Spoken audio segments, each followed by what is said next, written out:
আজকের দিনটা মোটামুটি ভাবে উত্তেজনাপূর্ণ এবং গোটা বাংলাদেশের মানুষেরই চোখ গোপালগঞ্জে। আমি শুরুতেই বলে রাখি, গোপালগঞ্জে যেটা হলো তার চেয়ে বড় কথা, গত জুলাই অভ্যুত্থানের সামনের সারিতে থাকা কিছু নাম যারা আজকে গোপালগঞ্জে নানাভাবে আক্রান্ত, নাহিদ, সার্জিস, হাসনাত, যারা, পাটোয়ারি, আক্তার, এদের উপরে যে আক্রমণ সেটার আমি নিন্দা জানাই। এবং আরো বলে রাখা ভালো, ওই অভ্যুত্থানে, ওই আন্দোলন সংগ্রামে তাদের ভূমিকার জন্য আমার তাদের প্রতি শ্রদ্ধা, ভালোবাসার কোনো কমতি নেই। যারা সে সময় আমার কথা শুনেছেন অভ্যুত্থানের পূর্বে বা অভ্যুত্থানকালীন সময়ে বা অভ্যুত্থানোত্তর পরিস্থিতিতে, নিঃসন্দেহে যেমন আমি শুনেছি, দেখিনি, একজন সাংবাদিক যিনি একসময় মানবজমিন পত্রিকায় কাজ করতেন, তিনি প্রায়শই আমাকে নিয়ে সোশ্যাল মিডিয়াতে পোস্ট দেন। তিনি আমাকে বা মাসুদ কামালকে নিয়ে লিখেছেন যে আমরা জানি বা আমরা হয়তো বলবো যে এদের গোপালগঞ্জে যাওয়া ঠিক হয়নি। আগেই তিনি বলেছেন, আমরা কিছু বলবার আগে। আমি জানি না মাসুদ কামাল এর মধ্যে কথা বলেছেন কিনা, এমন হয় তার রিডিং একটু ভুল আছে। প্রথম কথা হচ্ছে, কাউকে ট্রল করা, কারো পিছনে লেগে থাকার প্রবণতাটা বাদ দেওয়া উচিত, যদি এতে আমার কিছুই যায় আসে না। ইউজুয়ালি আমি এসব বিষয় খুব একটা কেয়ার করিও না। যে কথা বলছিলাম যে ওই আন্দোলনের ওই নেতাদের প্রতি আমাদের শ্রদ্ধা, ভালোবাসা, কৃতজ্ঞতা সবটাই আছে, সহানুভূতিটাও আছে, এখনো আছে। এবং আমি মনে করি তাদের যে অবদান, সেই অবদানের জন্য তাদেরকে রক্ষা করা, সুরক্ষা দেয়া, এটা আমাদের সবার দায়িত্ব। রাষ্ট্রের তো দায়িত্ব, আমাদেরও দায়িত্ব। যেমন 1971 সালে যারা আমাদের দেশটা স্বাধীন করেছে, তাদেরকে রক্ষা করা, তাদেরকে সুবিধে দেয়া, তাদের জীবনকে সহজ করে তোলার দায়িত্বটা আমাদের ছিল। 54 বছরে কিছু পারা গেছে, অনেক কিছু পারা যায়নি। এরপরে বিভিন্ন সময়ে রাষ্ট্রের জন্য জনগণের পাশে যারা দাঁড়িয়েছেন, ত্যাগ স্বীকার করেছেন, অনেকে রাষ্ট্রীয় বা সরকারি দায়িত্ব পালন করতে গিয়ে, যেমন ধরেন পুলিশ, সেনাবাহিনীর বা সশস্ত্র বাহিনীর সদস্য দেশের জন্য জীবন দেন, তাদের জন্য আমাদের অনেক দায়িত্ব থাকে। কখনো কখনো রাষ্ট্র বা সরকার সেগুলো পালন করে। তো যেটা বলছিলাম যে ওই বৈষম্যবিরোধী ছাত্র আন্দোলনের বা সেই ছাত্র জনতার অভ্যুত্থানের সামনে থাকা এদের প্রতি আমাদের ভালোবাসা, এদেরকে রক্ষা করা আমাদের দায়িত্ব। গোপালগঞ্জে যেটা হয়েছে সেটা অনাকাঙ্ক্ষিত এবং আমরা কেউই সেটাকে সমর্থন করি না। তবে এদের কথা যখন বলি, এই নাহিদ, সার্জিস, হাসনাত, পাটোয়ারি বা আক্তার কিংবা আসিফ, মাহফুজ, তাদের কথা আমরা যখন বলি, আলোচনা করি, একটা বিষয় কিন্তু আমাদেরকে মাথায় রাখতে হবে। বিশেষ করে আমার এই ছোট ভাই বোনদের মাথায় রাখা দরকার যে তারা কিন্তু সেই জায়গাটিতে এখন আর নেই। তারা এখন একটা রাজনৈতিক দলের সদস্য। মাহফুজ এবং আসিফ হয়তো সেটা বলবেন না, অফিসিয়ালি তারা সদস্য নন, কিন্তু সবাই জানেন তাদের এক ধরনের কানেকশন আছে এই দলটির সঙ্গে। এবং আপনি যখন রাজনৈতিক দল করবেন, কোন রাজনৈতিক দলের সমর্থক হবেন, তখন কিন্তু আপনার প্রতিপক্ষ থাকবে, ভিন্ন মত থাকবে, এটাই স্বাভাবিক। 1971 সালের মুক্তিযুদ্ধে যারা অবদান রেখেছেন, মুক্তিযুদ্ধোত্তর বাংলাদেশে, তাদের কেউ কেউ তো দেশের বিরুদ্ধে দাঁড়িয়েছেন, জনগণের বিপক্ষে কাজ করেছেন, এবং মানুষ তাদেরকে সবসময় যে সম্মান দিয়েছে তা না, অসম্মানও করেছে, যেগুলো অনেক কিছু অপ্রীতিকর ঘটনা ঘটেছে, যেগুলো হয়তো সমর্থনযোগ্য নয়। কিন্তু বাস্তবতা হচ্ছে মানুষের ক্ষোভের কাছে অনেক সময় অনেক কিছু পরাস্ত হয়, এবং সেটা আমরা বিভিন্ন সময় দেখেছি। ইভেন ধরেন যে 90-এর গণ অভ্যুত্থানেও যারা ভূমিকা রেখেছেন বা এরশাদ বিরোধী আন্দোলনে যারা ভূমিকা রেখেছেন, তাদের অনেকে কিন্তু একটা সময়ে কিন্তু এরশাদের সঙ্গেও যোগ দিয়েছেন আন্দোলন চলাকালীনই। এমনকি 14ই ফেব্রুয়ারি যে ঐতিহাসিক ছাত্র জনতার আন্দোলন, যে কর্মসূচি ছিল, সেই মিছিল থেকে বেরিয়ে গিয়ে কিন্তু তৎকালীন ডাকসুর জেনারেল সেক্রেটারি জিয়াউদ্দিন বাবলু এরশাদ সরকারে যোগ দিয়েছেন। ইতিহাসে এগুলো ঘটে, ইতিহাসে এগুলো ঘটে। সো এই ছাত্রদের প্রতি আমাদের ভালোবাসা যাই থাকুক না কেন, এবং আমি মনে করি যে তাদেরকে রক্ষা করা যে কোনো বিপদ থেকে আমাদের সকলের দায়িত্ব। কিন্তু একই সঙ্গে এটা আমাদের মাথায় রাখতে হবে, তাদেরও মাথায় রাখতে হবে যে তারা একটা রাজনৈতিক দলের নেতা, সদস্য, এবং রাজনীতিতে তাদের ভিন্ন মত আছে।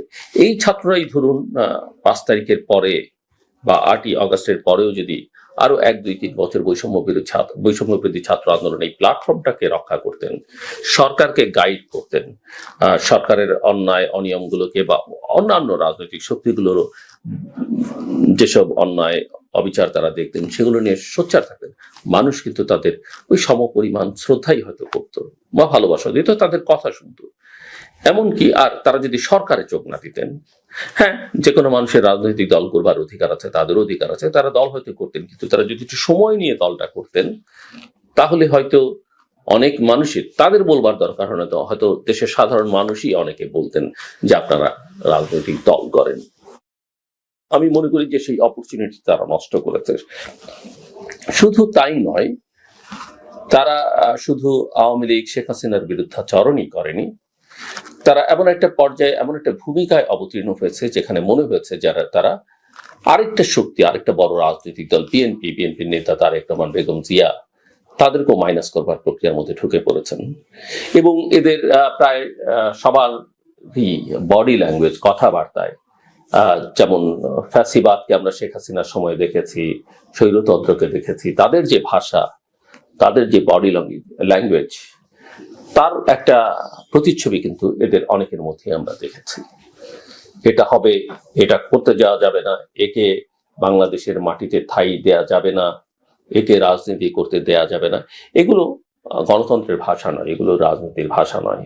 এটা আওয়ামী লীগ করেছে, বিএনপি জামাতের বিরুদ্ধে অনেক কথা বলেছে, শেষ পর্যায়ে সে জামাতকে নিষিদ্ধ করেছে চেষ্টা একটা অফিসিয়াল অর্ডারে। কিন্তু রাজনীতিতে আসলে এগুলো কাজ দেয় না। রাজনীতিতে ভালো শক্তি থাকে, অশুভ শক্তি থাকে, খারাপ শক্তি থাকে। গণতান্ত্রিক প্রক্রিয়ায় জনগণ আসলে সিদ্ধান্ত নেবে কাকে সে গ্রহণ করবে, কাকে গ্রহণ করবে না। আর কেউ যদি একেবারে টেরোরিস্ট হিসেবে আবির্ভূত হয়ে যান, টেরোরিস্ট সংগঠন হয়, সেটা হয়তো আইনি প্রক্রিয়াটা তার সমাধান করা যেতে পারে, কোনো দেশ সেটা করেছে। কিন্তু মূল কথা হচ্ছে আইন কানুন কোর্ট দিয়ে কারো রাজনীতি নিষিদ্ধ করা যায় না, কারো রাজনীতি বন্ধ করা যায় না। এই যে এনসিপি নেতারা গোপালগঞ্জে গেলেন, আমরা জানি যে গোপালগঞ্জ শেখ মুজিবুর রহমানের জন্মস্থান, যিনি বাংলাদেশের স্বাধীনতা সংগ্রামের প্রধান পুরুষ। শুনতে কারো ভালো লাগতেও পারে, কারো নাও লাগতে পারে, কিন্তু এটাই বাস্তবতা যে শেখ মুজিব হচ্ছে বাংলাদেশের স্বাধীনতা সংগ্রামের, মুক্তিযুদ্ধের অবিচ্ছেদ্য নাম। একইভাবে জিয়াউর রহমান বাংলাদেশের স্বাধীনতা যুদ্ধের সঙ্গে অঙ্গাঙ্গিভাবে তারও নাম। বাংলাদেশের যে মুক্তিযোদ্ধার নাম সবার আগে দিতে হবে, বলতে হবে, সেটা জিয়াউর রহমান। সশস্ত্র যুদ্ধে নেতৃত্ব দিয়েছেন, স্বাধীনতার ঘোষণা দিয়েছেন, প্রথমে নিজে, পরে বঙ্গবন্ধুর পক্ষে, এবং বাংলাদেশের স্বাধীনোত্তর বাংলাদেশে বহুদলীয় গণতন্ত্রকে ফিরিয়ে আনবার ক্ষেত্রে ভূমিকা পালন তিনি করেছেন। স্বাধীনতার ঘোষণা, একটি সেক্টর কমান্ডার, একটি ফোর্সের অধিনায়ক, মাত্র যুদ্ধের সময় 3টা ফোর্স ছিল, এবং পরে সেনাবাহিনীর উপপ্রধান, পরে সেনাপ্রধান, রাষ্ট্রপতি, দেশের গুরুত্বপূর্ণ দায়িত্ব তিনি পালন করছেন। তো এই দুটো নামকে অস্বীকার করে এবং তাদের অনুসারীদের যে রাজনৈতিক অনুসারীরা আছে তাদেরকে মাইনাস করে দিয়ে বাংলাদেশে কেউ যদি মনে করেন যে তারা রাজনৈতিক শক্তি হিসেবে আবির্ভূত হবেন, সেটা এখন পর্যন্ত আমার কাছে মনে হয় যে বাস্তব চিন্তা না।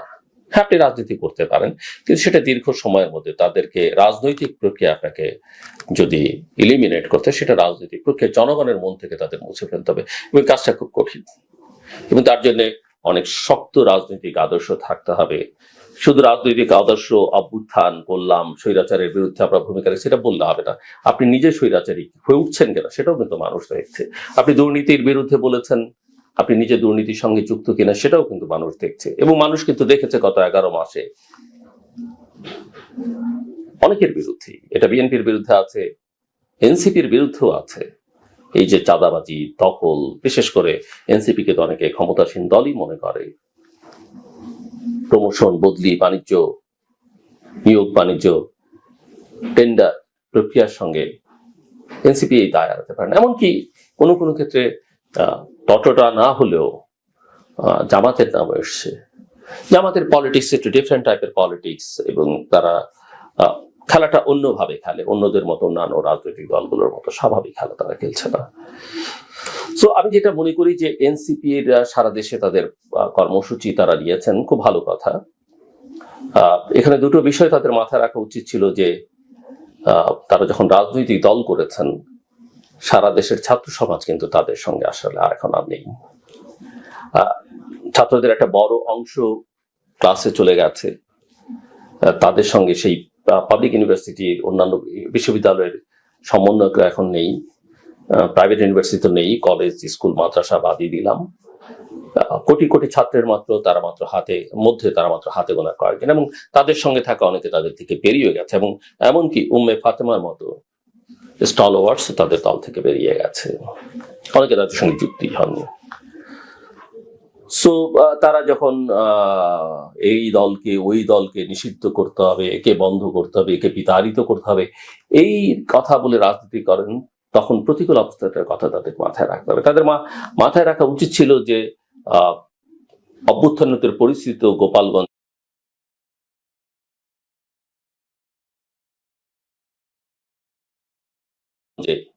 শেখ হাসিনার পক্ষে রাতের আলোয় কিন্তু মিছিল করা হয়েছে, সংখ্যায় হয়তো তারা সেই সময় সেখানে সেনাবাহিনীর গাড়িতে আক্রমণ করেছে।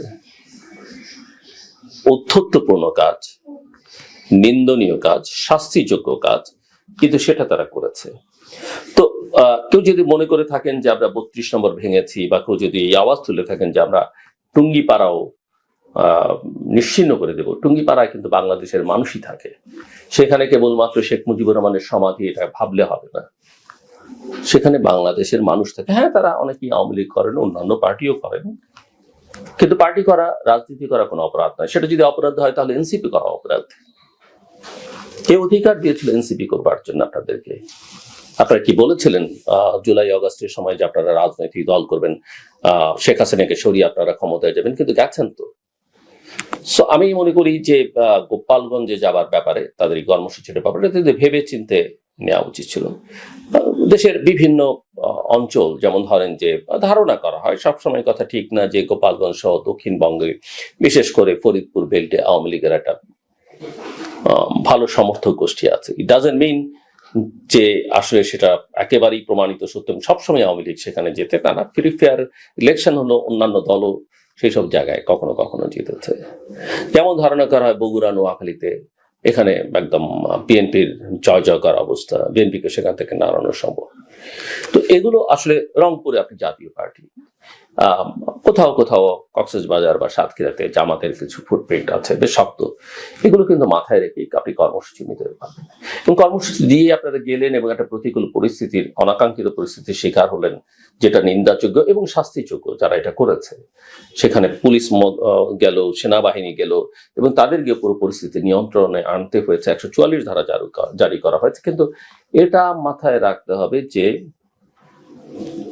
আপনাদের কিন্তু লোকজন সেখানে ছিল না, যাদের দেখা গেছে কিছু কিছু জাস্ট অনলাইন পোর্টাল বা কিছু সাংবাদিক ছাড়া আপনারা যেরকম মনে করেছেন যে মানুষ সেই আগের মতো ঝাঁপিয়ে পড়বে আপনাদের ডাকে, বা অবস্থাটা কিন্তু সেরকম নয়। কাজে আপনাদের প্রস্তুতি নিয়ে আসলে সেখানে যাওয়া উচিত ছিল, অথবা আপনাদের সেরকম নেগেটিভ অ্যাটিটিউড নিয়ে সেখানে যাওয়াটা ঠিক হয়নি। দ্বিতীয় কথা হচ্ছে যে এই যে কর্মসূচি আপনারা করলেন এবং সেটা সফল হলো, তাতে করে মানুষ কি দেখল, এবং এটাও দেখা যাবে যে সার্জিস আলম সেখান থেকে গোটা বাংলাদেশের মানুষকে গোপালগঞ্জে যাবার জন্য বলেছেন, আহ্বান জানিয়েছেন, কিন্তু মানুষ কি গেল? এ থেকে আপনাদের একটা জিনিসই বুঝতে হবে যে সেই অবস্থাটায় আপনারা এখন নেই। থাকে না একটা দেশ কখনোই। মুক্তিযুদ্ধোত্তর বাংলাদেশে 16ই ডিসেম্বর পর্যন্ত পরিস্থিতি এক ছিল, 16ই ডিসেম্বরের পর পরিস্থিতি আরেক বদলে গেছে। মুক্তিযোদ্ধাদের কথায় সব চলেনি, কারণ তখন দেশটা পুনর্গঠন করবার ইস্যু আছে, দেশটাকে সামনে নিয়ে যাবার ইস্যু আছে।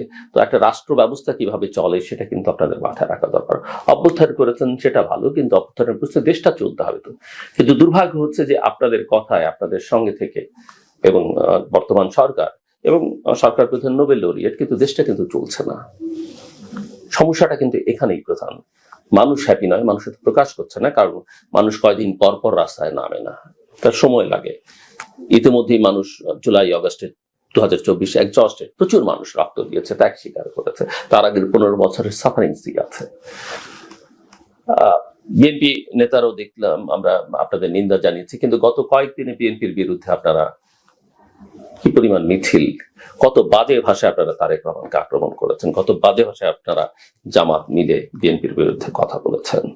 সো আপনারা যাদেরকে মিত্র ভেবেছেন তাদের শক্তি জনসমর্থন কি আছে সেটা হয়তো আপনারা অনুধাবন করতে ব্যর্থ হয়েছেন, অথবা তাদের সঙ্গে আপনাদের পূর্বেরই কোনো সম্পর্ক ছিল বা এখনো সেই সম্পর্কটা আছে, কিন্তু এই সম্পর্ক দিয়ে হয়তো আপনি রাজনীতি করতে পারবেন, কিন্তু আপনি যদি মনে করেন যে আওয়ামী লীগ বা বিএনপিকে মাইনাস করে ফেলবেন, সেটা বাংলাদেশে নিকট ভবিষ্যতে হবার কোনো সুযোগ আছে বলে আমি মনে করি না। এবং বিএনপির বিরুদ্ধে চাঁদাবাজি বা অন্যান্য অভিযোগ তুলে তাদেরকে এলিমিনেট করবার যে চেষ্টা, সেটাও আপনারা খুব একটা সফল হবেন না, বরং আগামী দিনে স্বাধীনতা বিরোধী শক্তি বা যারা বাংলাদেশের স্বাধীনতার বিপক্ষে এবং বাংলাদেশকে একটা অন্ধকার যুগে নিয়ে যেতে চায়, যারা বাংলাদেশের মূল আকাঙ্ক্ষা যে ধরনের বাংলাদেশের মানুষ চায় তার বিপরীতে একটা অন্য ধরনের বাংলাদেশ তৈরি করবার চেষ্টা করছে, সেখানে মানুষ দরকার পড়লে অস্বাভাবিক নয় যে সেই পতিত স্বৈরাচার আর বিএনপি কিন্তু এক হয়ে যেতে পারে গণতন্ত্রের স্বার্থে, দেশের স্বার্থে। বাংলাদেশের ইতিহাসে আছে যে বিএনপি, আওয়ামী লীগ, জামাত একসঙ্গে আন্দোলন করেছে। বাংলাদেশের ইতিহাস আছে বিএনপির বিরুদ্ধে আওয়ামী লীগ, জামাত, জাতীয় পার্টি একসঙ্গে আন্দোলন করেছে। জামাতকে তো সবাই স্বাধীনতা বিরোধী শক্তি পাবে। কাজে আমি জামাতের রাজনীতি নিষিদ্ধ করবার বিপক্ষে তখনও কথা বলেছি। আমি এখনো মনে করি 71-এ তাদের অবস্থান, রাজনৈতিক অবস্থান, নিশ্চয়ই তারা গণহত্যার সঙ্গে যুক্ত ছিল, তাদের কর্মী সমর্থকরা, আলবদর, আল শামস, রাজাকার বাহিনীতে যারা ছিলেন তারা সেই গণহত্যায় সহযোগিতা করেছেন, ধর্ষণ, নিপীড়নে, অগ্নিসংযোগে সহায়তা করেছেন, কিন্তু তারপরও তারা তাদের রাজনীতি দিয়ে যদি মানুষের উপর আস্থা নিতে পারে, let them do that. Awami লীগের ক্ষেত্রে আমি একই কথা বলবো। আমি মনে করি যে আওয়ামী লীগ যে ন্যাক্কারজনক কাজগুলো ক্ষমতায় থেকে করেছে, মানুষ সেটা ক্ষমা করবে না, করবে কিনা সেটা আমি জানি না ভবিষ্যতে, কিন্তু তারা নিজেরা, তাদের মধ্যে কোনো অনুশোচনা নেই, তারা ক্ষমা চায় না, এখনো ক্ষমা চায়নি। বাট তাদের রাজনীতি করবার অধিকারটা আপনি হরণ করতে পারেন না, সেটা করতে গেলে আপনার অধিকারও কেউ না কেউ ভবিষ্যতে হরণ করবে। সো বাস্তবতাগুলো কতগুলো স্বীকার করতে হবে। ভারতের বিরুদ্ধে আমরা যথেষ্ট পরিমাণে ক্রিটিক্যাল, অভ্যন্তরীণ রাজনীতির হস্তক্ষেপের জন্য অন্যান্য অনেক সমস্যা তাদের সঙ্গে আমাদের রয়েছে, সেগুলো সমাধান করতে হবে, এবং তারা অনেক অন্যায্য কাজ আমাদের সঙ্গে করেছে, কিন্তু প্রতিবেশী হিসেবে তাকে তো আপনি অস্বীকার করতে পারেন না। সো আপনার তার সঙ্গে সবসময় এনগেজমেন্টে যেতে হবে। এটা এ কথা বললেই যদি আপনি আমাকে দালাল বানিয়ে দেন, সেটা সুবিবেচনা প্রসূত কাজ হবে না। আপনি করতে পারেন, কিন্তু তাতে করে বাস্তবতা, আপনি যুক্তরাষ্ট্র নিয়ে কথা বলিয়ে আপনি আমাকে সিআই এর দালাল বলবেন না, তাকে ঘৃণা করবেন। যুক্তরাষ্ট্রে এখনো পর্যন্ত বাংলাদেশের সবচেয়ে একক দেশ হিসেবে আমাদের সবচেয়ে বেশি রপ্তানি, আমাদের এখানে ইনভেস্টমেন্ট বলেন, সহযোগিতা বলেন, সেটা তাদের সবচেয়ে বেশি। আমাদের ছেলেমেয়েরা বিদেশে যেতে চাইলেই, পড়তে যেতে চাইলেই যুক্তরাষ্ট্রে যেতে চায়, আপনি এটা অস্বীকার করবেন কিভাবে? কাজেই এইভাবেই আসলে বিবেচনাগুলো করা দরকার। আর তারেক রহমানকে আপনি ছোট করবার চেষ্টা করতে পারেন, তাকে আপনি অনেকে দোষী করতে পারেন, কিন্তু ভাবতে হবে, মাথায় রাখতে হবে যে তিনি এখন বাংলাদেশের সবচেয়ে বড় রাজনৈতিক দলটির নেতৃত্ব দিচ্ছেন, এবং বাংলাদেশের নির্বাচন হলে পারসেপশন যে তিনি হয়তো সম্ভাব্য প্রধানমন্ত্রী বাংলাদেশের। আপনারা নিজেরাও স্বপ্ন দেখতে পারেন, স্বপ্ন দেখতে দোষ নেই। বাস্তবতা হচ্ছে এটা একটা ইতিবাচক দিক যে 2024-এর অগাস্ট পর্যন্ত বাংলাদেশে শেখ পরিবারের বাইরে বা জিয়া পরিবারের বাইরে কেউ প্রধানমন্ত্রী হবার স্বপ্ন দেখতো না, এখন সেটা দেখতে পাচ্ছে, কেউ বলতে পারছে, অ্যাটলিস্ট বলতে পারছে, সেটা একটা নিঃসন্দেহে ইতিবাচক দিক। সো আমি দেখছি যে সামনে জটিলতাগুলো তো বারবার একটা চেষ্টা হচ্ছে, জুলাই সনদ বা ন্যাশনাল চার্টার, এগুলো নিয়ে নানানজন নানান কথা বলছেন। আর এই যে বিএনপিকে বা আওয়ামী লীগকে একেবারে ইলিমিনেট করবার চেষ্টা, এগুলো কোনো সুফল বয়ে আনবে না, বরং আপনাদের যে সম্ভাবনা ছিল সেই সম্ভাবনাগুলোকে আমার মনে হয় যে আপনারা নিজেরাই নষ্ট করছেন। আর বাংলাদেশের কথা বিবেচনা করলে, স্বার্থ বিবেচনা করলে বাংলাদেশ একটা বড় ঝুঁকির মধ্যে ধীরে ধীরে ঢুকে পড়ছে, এবং এর থেকে পরিত্রাণের একটাই উপায়, এটা নিয়ে আমাকে আপনি ট্রল করতে পারেন, অনেক কিছু বলতে পারেন, নির্বাচনের কোনো বিকল্প নেই। ফেব্রুয়ারি তো অনেক দূরের কথা। আর বিএনপি নেতাদের বোধহয় এখন একটু শিক্ষা হচ্ছে, শিক্ষা হওয়া উচিত। আমি যখন বলেছিলাম জুন লন্ডন বৈঠকের পরে যে বিএনপি ট্র্যাক, তারা দেখছিলাম আকাশে ভাসছে, আর সোশ্যাল মিডিয়াতে তাদের আলহামদুলিল্লাহ এটা বলে যে আনন্দ উল্লাস, কিন্তু আমি বলেছিলাম যে আসলে বিএনপি ট্র্যাপড।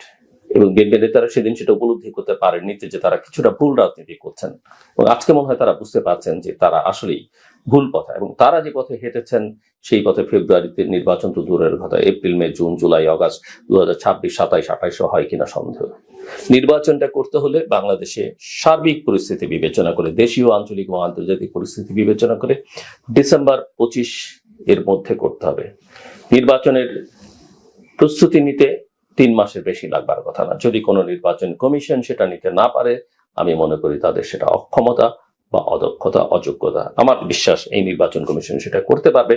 আমি মনে করি নির্বাচনের তারিখ ঘোষণার মাত্র পুলিশ প্রশাসন, যাদেরকে এখন অনেক বেশি ইনঅ্যাক্টিভ মনে হচ্ছে বা প্রোঅ্যাক্টিভ না, কোনো কোনো ক্ষেত্রে রিঅ্যাক্টিভ মনে হচ্ছে, তারা অ্যাক্টিভ হয়ে যাবে। জুডিশিয়ারি যথাযথ ভূমিকা পালন করবে, আর্ম ফোর্সেস যথাযথ ভূমিকা পালন করবে, এবং বাংলাদেশে যে চরম বিশৃঙ্খলা এখন দেখা যাচ্ছে, যে অনিশ্চয়তা দেখা যাচ্ছে অর্থনীতি, সমাজ, রাষ্ট্রে, সেগুলো আর থাকবে না। দ্রুত নির্বাচন, যত দ্রুত নির্বাচন সবাই মিলে চাওয়া উচিত। কেউ যদি মনে করে থাকে নির্বাচন বিলম্বিত হলে তারা লাভবান হবে, আমি সেটা মনে করি না। এনসিপির কোনো লাভবান হবার আমি কোনো সুযোগ দিই না, যদি না তারা জামাতের সঙ্গে নিজেদের একাকার করে ফেলেন বা তারা জামাতের বি টিম হিসেবে থাকেন। আমাদের কাছে তথ্য প্রমাণে তিনি, কিন্তু অনেকের ধারণা যে এনসিপি, এবি পার্টি সহ কিছু কিছু রাজনৈতিক দল তারা বেসিক্যালি জামাতের হয়েই কাজ করছেন। আদারওয়াইজ লাভ যদি কিছু হয় সেটা জামাতের হবে, অন্য কারো লাভের কোনো সুযোগ নেই। তবে জামাত নিঃসন্দেহে বাংলাদেশের সবচাইতে সুশৃঙ্খল পলিটিক্যাল পার্টি। তাদের কাছে তাদের ইডিওলজিটা গুরুত্বপূর্ণ। এই ইডিওলজি অন্যরা খুব একটা চর্চা টর্চা করেন না, বা তাদের নিজেদের যার যার ইডিওলজি আছে পলিটিক্যাল পার্টিগুলো, তারা এত কনসলিডেটেড ওয়েতে বা এত শক্তভাবে করে না যেটা জামাত করে, এবং বেশ organised political party, political force. কিন্তু ইতিহাসে জামাত তার জন্ম লগ্ন থেকে ইতিহাসের বিভিন্ন পর্যায়ে তাদের রাজনীতিতে বহু ভুল আছে, এবং তারা অনেক ক্ষেত্রেই অনেক দূর এগিয়েও সফল হতে পারেনি, সফল হয়নি, কারণ ভুল রাজনীতি আসলে শেষ পর্যন্ত কোনো সাফল্য দেয় না। আমি কথা না বাড়াই, সমাধান একটাই, যেটা বলছিলাম যে নির্বাচন নির্বাচন নির্বাচন। শেষ করবার আগে বলি, প্রত্যেকটা মানুষের আমি নিজেও যথেষ্ট সচেতন নই স্বাস্থ্য, বাট দুটো বিষয় খেয়াল করা দরকার। ঘুমটা মানুষের জীবনে খুব প্রয়োজন। অনেকেই মনে করেন আমি তো 3-4 ঘন্টা ঘুমালি আমার ফ্রেশ ঘুম হয়, সাময়িক, সেটা দীর্ঘমেয়াদে কোনো সুফল দেবে না। প্রত্যেকটা মানুষের আসলে জীবন 24 ঘন্টার সময়টাকে 3 ভাগে ভাগ করা উচিত। 8 ঘন্টা 8 ঘন্টা 8 ঘন্টা 8 ঘন্টা আপনি বিছানায় কাটাতে পারেন ঘুমিয়ে, তবে কোনো অবস্থাতেই 7 ঘন্টার কমে ঘুম নয়, 8 ঘন্টার বেশি না হয় ভালো। তাও কেউ কেউ বিশেষ করে ছোটরা 9-10 ঘন্টাও ঘুমায়। 8 ঘন্টা আসলে আপনার দিনের আপনি বসে কাটাতে পারেন, আর 8 ঘন্টা দাঁড়িয়ে, সেটা আপনি হাঁটেন, দাঁড়িয়ে থাকেন, যাই করেন না কেন, 8 ঘন্টা বসে, 8 ঘন্টা ঘুমিয়ে বা শুয়ে, 8 ঘন্টা দাঁড়িয়ে, এই। আর প্রচুর পানি খাওয়া উচিত।